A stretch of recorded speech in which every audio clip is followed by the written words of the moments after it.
Une entreprise à mission, on la reconnaît parce que dès le départ, l'actionnaire est embarqué. Donc ça, c'est un point clé. Donc, on est sur le critère numéro 1, l'engagement à produire un impact sociétal qui embarque les actionnaires et les dirigeants. Donc l'engagement à produire un impact sociétal, c'est vraiment le premier niveau. Mais on ne peut pas se contenter de ça, sinon on parlerait d'entreprise responsable, de politique de responsabilité sociale de l'entreprise. Et quand on parle d'entreprise à mission, on parle des entreprises qui s'assignent vraiment une mission spécifique.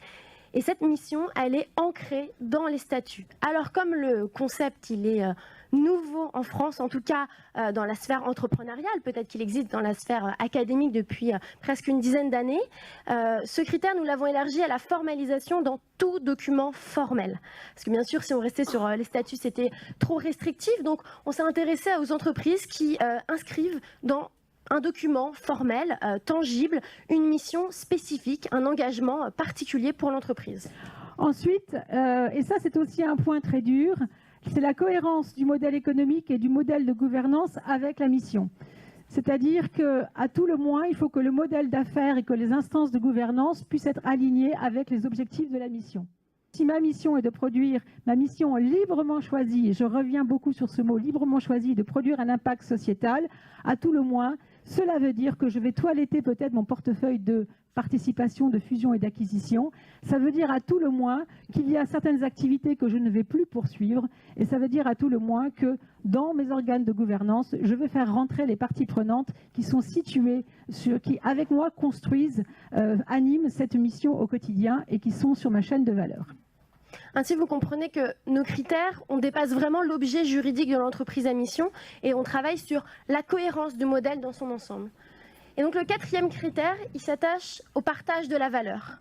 Parce que c'est bien beau de s'engager sur une mission, mais les fruits, les résultats de la valeur créée collectivement, quels sont-ils et comment sont-ils partagés au sein du collectif que représente l'entreprise?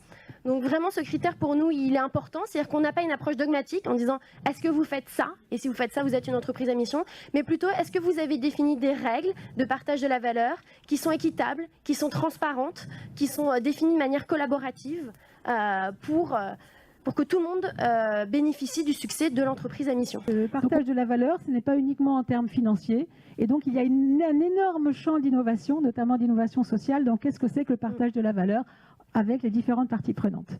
Et enfin, le critère numéro 5, qui est un critère qui est apparu transversal dans tous les pays où nous sommes allés avec Anise étudier les différentes innovations juridiques, c'est l'évaluation.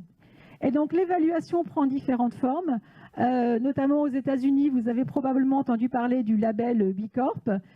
Il y a des formes d'évaluation qui peuvent être complètement définies en interne par l'entreprise. L'entreprise peut elle-même définir ses propres règles. Dans tous les cas de figure, l'évaluation est un élément clé parce que la mission est à la fois une réalité tangible, mais c'est aussi un futur désirable dans lequel on se projette. Donc la mission doit pouvoir être évoluée, être évaluée pour être améliorée.